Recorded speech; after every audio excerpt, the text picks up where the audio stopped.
Hello guys, I'm going to be doing a WNBA video. I haven't done one for about a week, or really any video for that matter, so I want to get back into the thick of things with a nice Tuesday WNBA breakdown. This is the game after the All-Star break, so these players are going to be fresh, healthy, and ready to do big things. Now, to start at guard, I'm going to really just be breaking down every single one of these plays. And, Skylar Diggins is still out. But if she does play, let's say that they bring her back after the All-Star break, which I don't think is likely.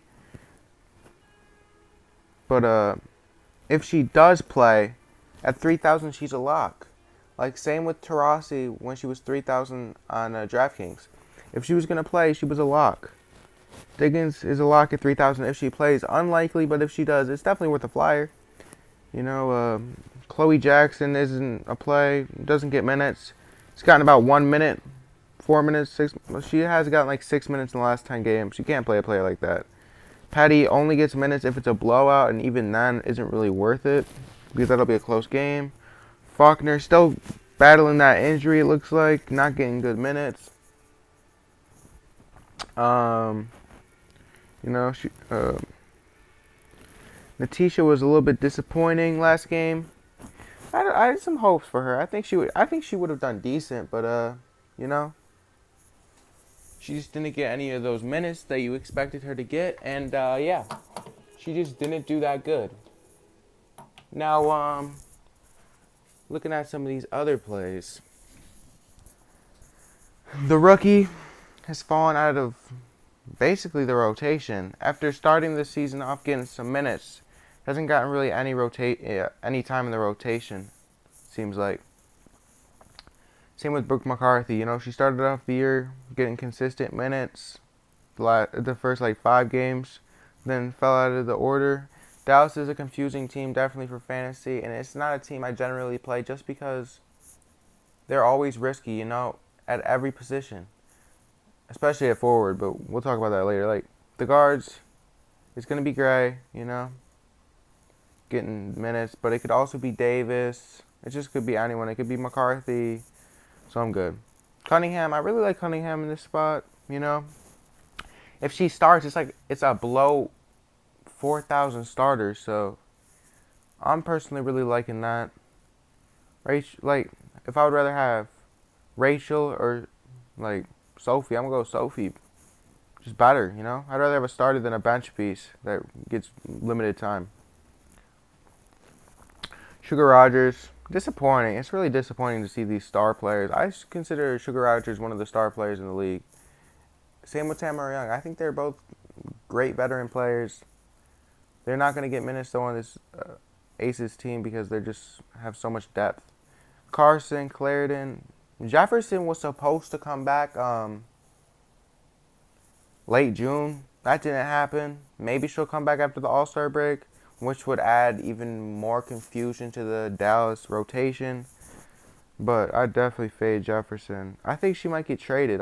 It's crazy because she was just traded to Dallas from the Aces, but now she might get traded from Dallas to somewhere else. And she should. She's not getting any time. Young, it's a fade for me, Decent, but at 4,000, you really want that 20 in. She doesn't get you 20 ever. Really, she gave you 20 once this whole season. Turner hasn't been getting run with Leilani Mitchell. Walker Kimbrough, I will never pay 4,000 plus for a bench piece that has a trouble scraping 20 minutes. I can't do it. Kayla Cooper, too expensive.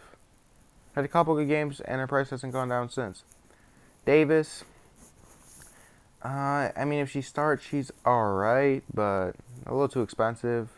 Strickland is decent. She's just a 3-point shooter that doesn't do much else. So if her 3-point shot is on fire, then she could get you that 30 plus. But if she's not on fire, she could get you below 10. And I'm most likely gonna say that she's not gonna go off than have a great game. Bria Holmes, that's a fade for me, unless it's a blowout, which it won't be. I love Kelsey Plum. When you can get a player that gets 30 plus minutes under 5,000. That's really good. January doesn't do anything. This is another case of a 3-point shooter. that unless she's shooting the three, she's not doing much. She does get a couple steals a game. She's a decent defender. That's about it. Gabby Williams, that's a fade for me. Has talent, not getting minutes. I don't know why Colson's near 5,000. That doesn't make sense to me. Look at the minutes. Like, come on. Cloud, good play, 30 plus minutes a game. You know, Gray. See, I don't know if I would play Gray over Cloud just because Cloud, you know what you're getting with Cloud. You know she's going to get that 30 minutes. With Gray, you know, she could start or she could come off bench. She kind of reminds me of Lou Williams, you know, in that whole situation. Because Lou Williams is the sixth man, and that's kind of what Alicia Gray is turning into with Davis starting these games. Mitchell, I don't know if I could pay 6,000 for her. Same with Young. Seems a little steep. Courtney Williams, decent. You know, she does have that 40-point upside. But will she get it? Most likely not. She hasn't really been stepping up. Arike. See, Arike's interesting. I'd probably fade her, but she can get that 40. I mean, like, Jasmine Thomas for 6,200, that just seems like a good price for her. I think that's about as high I'd pay for a guard. Probably Jasmine Thomas. Like, Quigley, I think that's too much. You know, Atkins is coming back from injury. You don't know how those minutes are going to be even after the All-Star break, so that's a little sketchy. Tolliver, she's pretty good. She's so talented. You know, she's not going to have the greatest matchup against the Mercury, but she's definitely not bad. You know, McBride, pretty good. Taurasi, out. Might come back. She might come back after the All-Star break, which will be something to keep an eye on with Mitchell and Turner. Turner's the ultimate fade if Taurasi comes back, and Mitchell will be the first man online off the bench, it seems like. Vandersloot hasn't really been doing much. It seems like the Shields is playing better than Vandersloot. You know, it's a little bit disappointing. She has been fantastic at throwing those passes this year, though. Bonner, 8,000. I can't go 8,000 when I can get a player like a Jonquel Jones, you know, who's going to get boards. That's the thing about paying up for guards. Even though they can get more assists, like, with DeWanna Bonner, she's more of a Kevin Durant than, like, a Russell Westbrook. You know? And she's listed as a guard, but she's really a forward as a guard, so she's not going to get you those assists, but she's not a high-tier level rebounder. She's not like a Jonquel Jones type of a forward. She's a little lanky. She really is the Kevin Durant of the WNBA. She's not going to croak off on the boards. She's going to get you that 25 points a game with like 8 boards and like 3 assists. And she doesn't go off in the defensive department. So paying 8,000 for DeWanna Bonner is out of the question right now. She should be priced at like mid 7,000s. Then maybe. But right now, I can't do that. Going to forward now. This is where it starts to get interesting.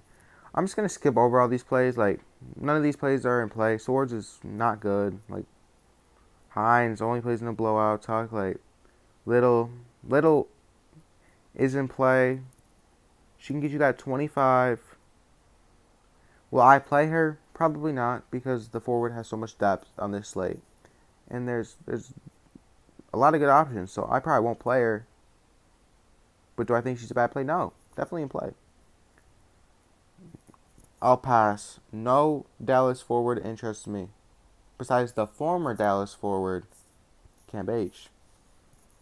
Turner, nope. Too expensive. I don't get it. Like, what does she do? Get one basket, and then she's going to get her price raised like 1,000? Come on. Sanders. This is not a good matchup for Sanders. She's probably going to be facing Brittany Griner. So, I don't know. I don't think she's going to be a big guarder. This is a tough matchup. Dolson for 5,000. I like that price. I like it. She's starting to play really good. You know, she's getting those double-digit points. She's a good rebounder. She can get you those blocks. Has gotten 8 blocks in the last 2 games. She's starting to come in and play really good minutes for this Chicago Sky team. Definitely in play. McGee Stafford. No. I can't go with Dallas. Like, Look at how many minutes she started off with, right? She started. Like, she was starting and getting 19 minutes. Like, that's ridiculous. And then she all of a sudden fell out of the rotation, basically, and gets like 8. Tiana Hawkins is a fade. Same with Ariel Powers. With Atkins back, they're just not going to get huge minutes. Parker, intriguing, yes. Good. Unless it's a extreme blowout. And Connecticut absolutely pummels the Sky, which I don't believe they will do because the Sky is playing very good this year. It's a fade. Hamby, lock. That's a lock. You don't even have to think about that. Throw her in. She's got 50-point upside. Like, she's incredible. It's as easy as that. Lavender, like, I don't understand how Lavender is more expensive. I know that FanDuel, like, does these pricings before the games come out. So these prices are always a little weird. Like, Colson is too high. Like, Isabel Harrison is the definition of inconsistent. She can go off for 40 or she could go off and give you that little 5-piece. I'm good. In making a good lineup, you got to have consistency. And with Harrison, I can't get that. Thornton is too average. That's a word to describe her, average. You know, she'll get you that 30, which is a little less than 5x, which is just not what you want. Johnson's been playing pretty decent. I had high hopes for Johnson this year. I thought she would step up and play really good, but she hasn't been doing that. She's been playing decent. I'm not going to lie. I'm not saying she's playing like trash, but definitely not what I expected from her. Meesman, that's a fade. See, like, Sanders and Meesman, they're, like, contradicting themselves with these points. Like, you see, like, she scored only 2 points in the last 2 games. Like, I can't do that. So Sanders and Meesman aren't really in play. And same with Wilson and Cambage. When Wilson plays, I don't like playing Cambage because their usage goes down. But now that Wilson is out for a couple weeks, they'll be precautious, especially in this game. They're playing the Wings. They're not that good. They'll keep Wilson out. That's where it gets interesting, right? And to be honest, I like all these plays. There's no going wrong in the top 5. I'll rank them, though. Why not? Let's rank these top 5 forwards. Number 1, Liz Cambage. Been playing excellent. Number 2, Jonquel Jones. Number 3, this is a real toss-up between Deladon and Thomas. But I'm going to go with Thomas just because she's a little cheaper. Has a little bit better of a matchup, I believe. So I'm going to go with Thomas, then Deladon, then Griner. If you're looking at Griner, I probably want to play Griner, you know. If she's not going to get you those blocks, then she probably won't do anything. She's not great offensively. She's good. She's just too average for me. I don't like it. She'll probably get you that 5x, a little lower than that. But overall, if I were going to really bring you guys through with a lineup, to start it off, I'd go with Thomas. You know, she seems like a fair price. She can get you that 40. You know, she's pretty good. She's a good all-around player. Like 4 points, 12 boards, 5 assists. She's a really good rebounder. Just overall really good. Plus, she has that 20-point upside. I'm predicting her to get 35 to 45 points, right in between. That's good enough, in my opinion. Next off, you know, I'm going with the one and only Liz Cambage. Really talented, in a great spot against her former team. There might be some bad blood. She did request a trade. Seems like a lock to me. Going back with the aces. Derek Hamby. I said it was a lock. It's a great play. I'm loving it. And lastly, at forward, I'm going to go with Stephanie Dolson. Has been playing great offensively. Now she's starting to get it together defensively. Really like that play. Now going to guard. Spend it down a little bit. Going with Natasha Cloud. I've really been playing Natasha Cloud a lot. Those minutes are good. The price is steady. It's just, she's a good mid-tier type of a play.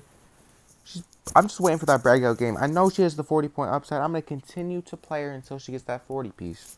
It's coming. And it might come in this matchup. Next, I'm going with the one and only Kelsey Plum. Great player, great minutes, great matchup. Stacking the aces. I'm going to stack in the aces until Aja Wilson comes back. It's the move. And last, going with the starter for under 4,000. Sophie Cunningham, great play, loving her.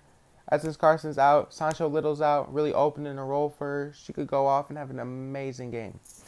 So, all in all, I wanted to make a lineup for you guys. I wanted to just show you guys, some of the best plays on the slate. Overall, Cunningham should get you that 20 to 25. I'm going to say she gets you to 25. Plum's probably going to get you to about 30. So that's about 55. Cloud will probably get you 30. So that's a good. I'm going to say they're going to combine. The guards will probably combine for 80, which is really good, And then that's about 6x value from the guards. Dolson will probably get you that 35. Hamby 45. Cambage 50. And Thomas 40. So that'll get you. I think that the forwards will probably combine for about a good 170, and the guards will combine for about 80, which will get you a good 250. This lineup will be very, very close to taking down a GPP if it doesn't take down a GPP. It's a great slate, high scoring. It's going to be fun. WNBA is a great sport. I recommend watching it along with playing fantasy for it. A lot of these games are on NBA TV, CBS Sports Network, ESPN, so you can definitely watch them. I can guarantee. I hope that this Las Vegas game's on national TV because it'll be a fun game to watch. But all in all, I hope all of you guys have a great day. Please like, comment, and subscribe for me. And yeah. If you have any comments, comment them down below. I'll answer any comment you have on any player that I didn't really break down for you.